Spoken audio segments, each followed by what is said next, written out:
Oui, bonsoir à tous. Françoise, je ne sais pas où elle est. Elle est là, elle est là. Donc Françoise va venir me rejoindre parce qu'on va vous faire une restitution effectivement de l'Observatoire de la relation grande entreprise PME innovante.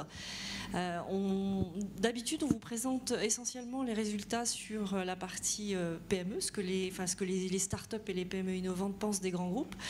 Et cette année, on a rajouté aussi une étude qualitative sur ce que pensaient les grands groupes de leur relation avec les startups.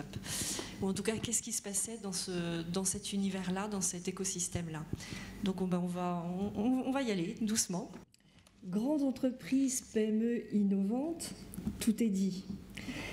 Les grands et les petits, la force et la créativité, l'argent et le lean, la puissance et l'agilité, la structure et les multicompétences, les multicasquettes au quotidien.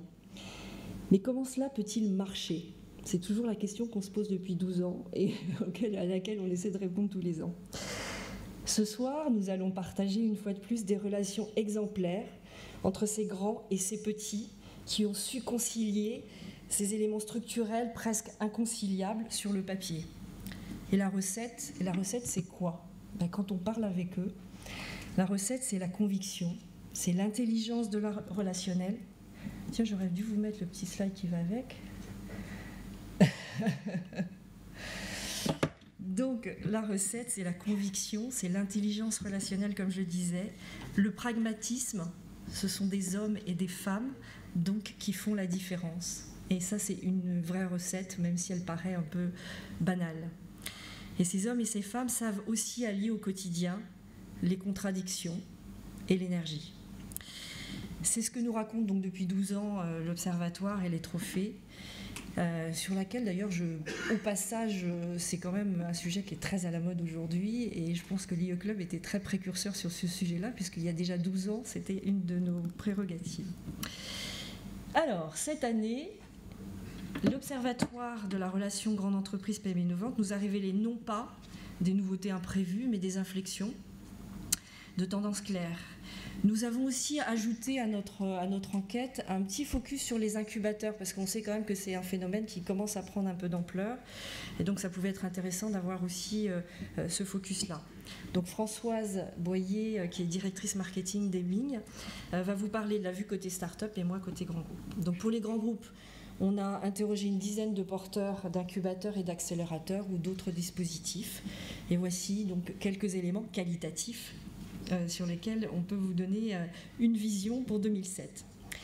Alors la première chose, c'est que la première inflexion, c'est qu'on trouve qu'il y a quand même une nouvelle maturité de l'écosystème qui est portée par plusieurs facteurs. Le premier, c'est une reconnaissance de la French Tech qui aide à créer un momentum, notamment à l'international, et qui communique et stimule la puissance de notre écosystème de l'innovation. On sent vraiment que depuis qu'il y a eu ce phénomène French Tech, enfin c'est pas seulement un phénomène, hein, c'est des investissements et des actions partout, il se passe des choses.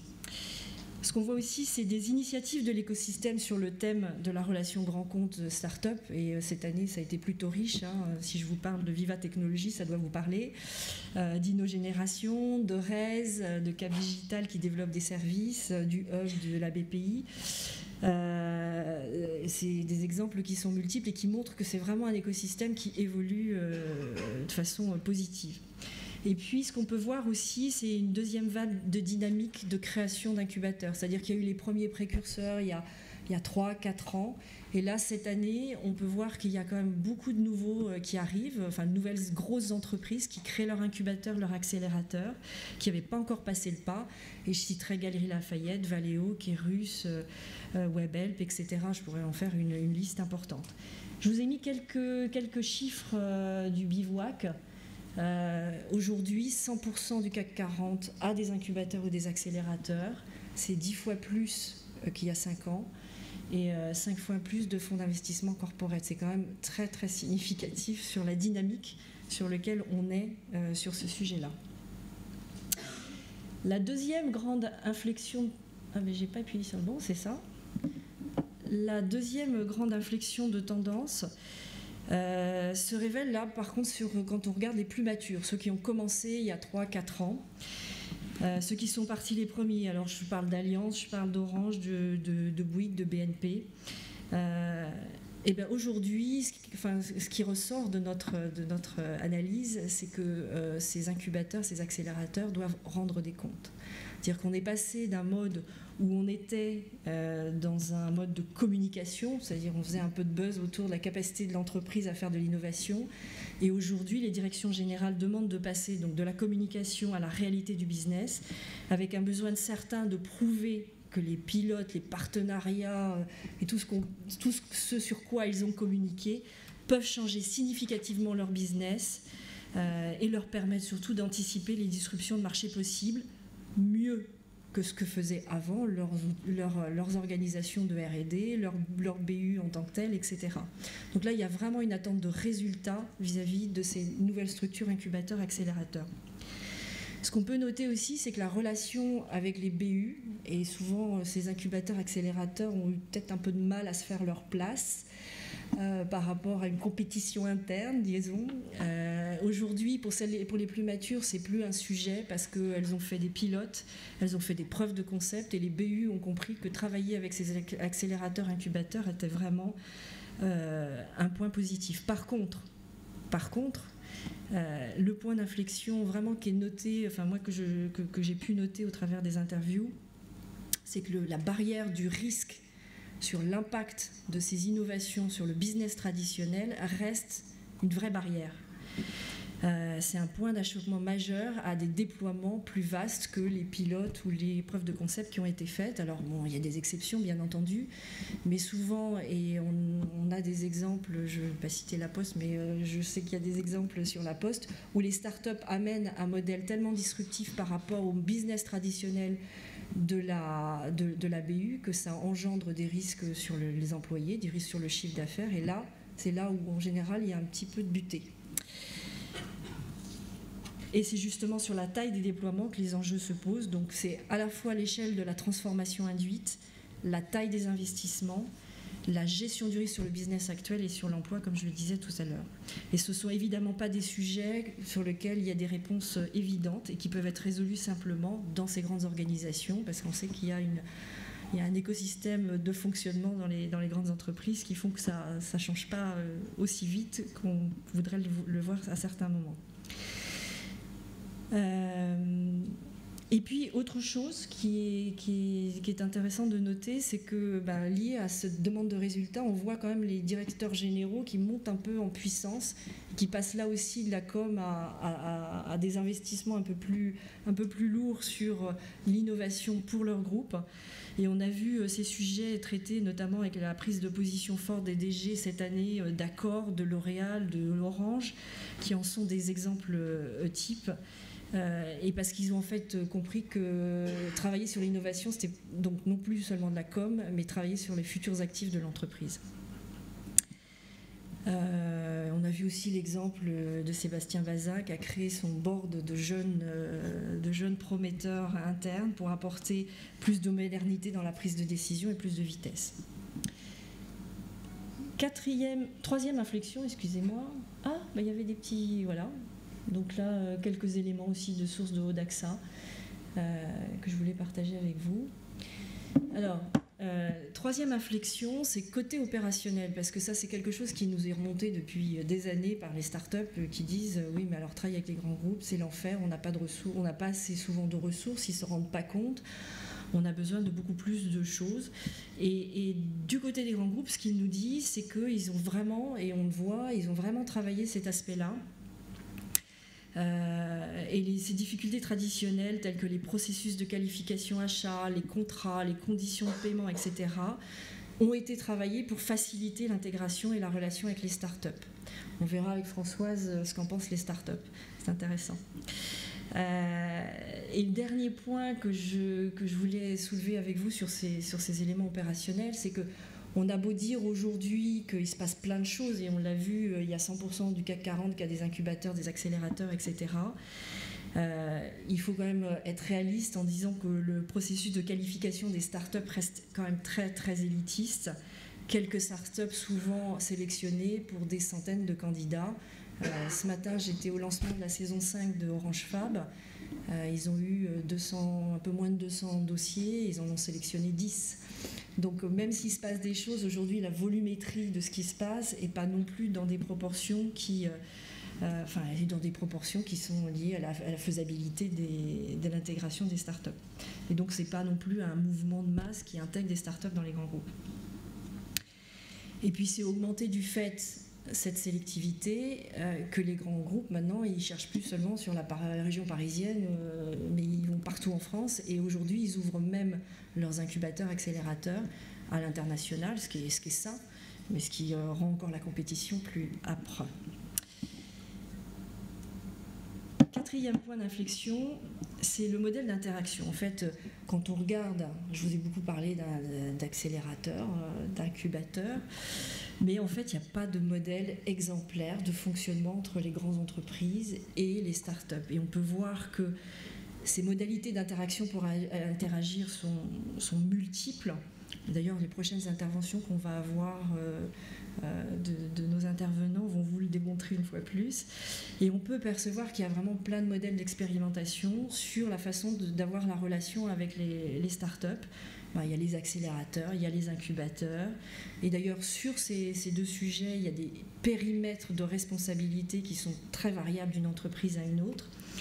Et puis aussi, il y a les initiatives portées par les BU, parce qu'il n'y a pas de raison qu'elles-mêmes n'aillent pas chercher des choses.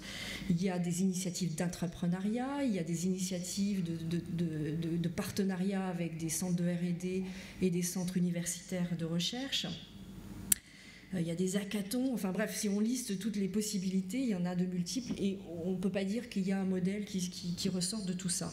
Il n'y a pas de formule magique, on va dire. Je voulais juste en profiter, puisque je vous parlais de l'entrepreneuriat, pour vous parler d'un projet qui est porté par Paris Pionnière, qui s'appelle 66 Miles et qui est là pour aider les entreprises, les grandes entreprises, à accompagner leurs intrapreneurs. Et le programme est lancé le 4 octobre. Donc, petit moment de pub pour un de nos partenaires préférés. Et je voulais aussi vous parler d'une initiative qui a été prise par les Galeries Lafayette qui est très intéressante. C'est qu'avant même de mettre en place un accélérateur, ils avaient développé un programme de master interne pour leurs jeunes pousses prometteuses. Et en fait, le master, c'est pas d'acquérir des compétences marketing ou je ne sais quoi. Le master, il est acquis grâce au fait que ces jeunes cadres encadrent des startups et les aident à se développer. Et c'est la façon d'évaluer ces jeunes pousses, c'est cette capacité à faire évoluer des startups. Donc c'est assez intéressant quand même sur le modèle. En conclusion, nous sommes donc à l'adolescence de ce modèle, de la gestion grand compte et PME innovante. Il y a encore plein de choses à faire et il y a encore plein de modèles à valider. J'en profite pour faire une petite pub pour l'IO Club. Bon, je vous ai dit, nous, ça fait 12 ans qu'on s'intéresse au sujet et je pense qu'on a vocation à être un point de forum et de rencontre sur le partage des best practices entre ces dirigeants de pôles d'innovation, d'incubateurs, d'accélérateurs, etc. Et c'est bien ce qu'on va continuer à faire. Donc voilà pour la partie grand compte. Françoise, je te laisse la parole sur la partie start-up. Merci Marie-Christine. Bonsoir à tous. Donc, je suis Françoise Boyer d'Heming. Alors 2 mots sur Heming. Heming est un groupe de conseil en business performance qui est né de la fusion de Alma Consulting Group et de Lovendal Massai. Alors moi, je représente plus particulièrement la business line finance et innovation. Notre mission, c'est d'accompagner les entreprises pour leur permettre d'améliorer la performance de leurs investissements de croissance et d'être en capacité de les financer. Donc, nous avons le plaisir d'être le partenaire de l'IE Club sur l'Observatoire depuis 3 ans maintenant. Et donc, je vais vous présenter les résultats de l'enquête quantitative que nous avons réalisée en mai et juin de cette année, auquel une centaine de startups ont répondu. Donc nous avons questionné sur la relation avec les grands groupes, est-ce que c'est un effet positif? Alors c'est un oui massif pour 78% des répondants. Il est à noter que pour 57% des startups, elles réalisent plus de 2/3 de leur chiffre d'affaires avec des grands groupes. Et donc, au-delà de la taille et la récurrence des affaires qu'elles viennent chercher, elles notent aussi un levier fondamental qui est l'acquisition de références. On sait le poids que peut avoir effectivement une belle marque. C'est comme un tampon sur un concept d'entreprise. Et puis, pour une moindre part, mais c'est quand même intéressant à noter, un tiers des startups viennent chercher une aide au développement à l'international. Alors, on m'a soufflé que pour Total, c'était une vraie priorité. Quand le groupe accompagne ces startups, de leur ouvrir justement les portes de leurs filiales à l'international pour leur permettre d'aller plus vite sur ces marchés. C'est notamment ce qu'ils ont fait avec UMAP, qui était un des vainqueurs des trophées de l'année dernière. Alors sur cette relation, il y a des plus et puis des axes de progression, on va dire. Alors les plus, c'est vraiment l'effet miroir de ce que disait Marie-Christine tout à l'heure sur les efforts que font les grands comptes aujourd'hui. Je pense que c'est perçu par les startups, puisqu'elles notent qu'aujourd'hui il y a une meilleure compréhension de leur business model, il y a une simplification et une accélération des processus de référencement, processus d'achat. Elle note aussi en point positif les incubateurs qui débouchent sur des opportunités de CA concrètes. Mais, parce qu'il y a quand même un mais, on note aussi que ce n'est pas suffisant. Parce que, à l'inverse, on sent qu'il y a des axes de progression qui se cristallisent à peu près sur 2 points.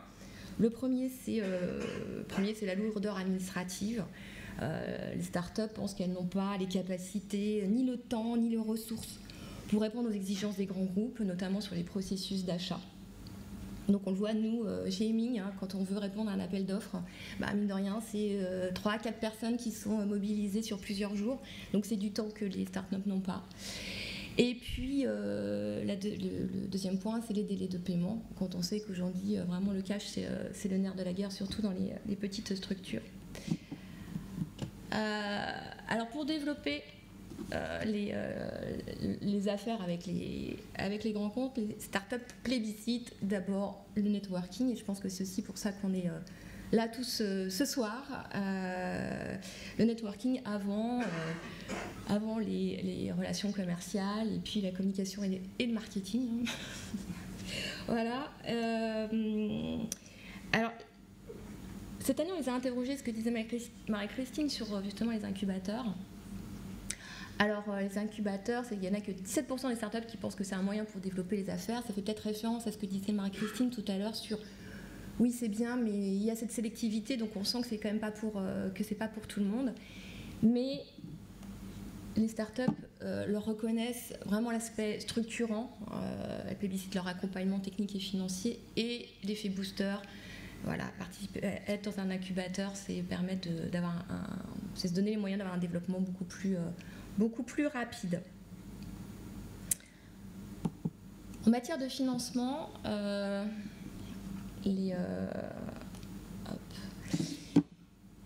donc au-delà du chiffre d'affaires, en termes de financement, les startups ont recours à différents types de financement avec un mix assez égal entre financement privé et financement public. À noter la forte prépondérance encore des dispositifs fiscaux de soutien à la recherche que sont le crédit impôt recherche et le dispositif JEI, puisque 70% des startups y ont recours. Financement public, on sent une espèce de progression très forte depuis l'année dernière. Donc Marie-Christine m'a soufflé à l'oreille que c'était certainement aussi l'accélération de la BPI qui avait cet effet. Et dans la partie investisseurs privés, on leur a demandé cette année le crowdfunding, donc c'est quand même assez intéressant. C'est-à-dire 10% des répondants ont déjà fait appel à une campagne de crowdfunding. Donc est-ce que on sait que c'est quelque chose en croissance? Est-ce que c'est une vraie tendance on va regarder ça dans les années suivantes.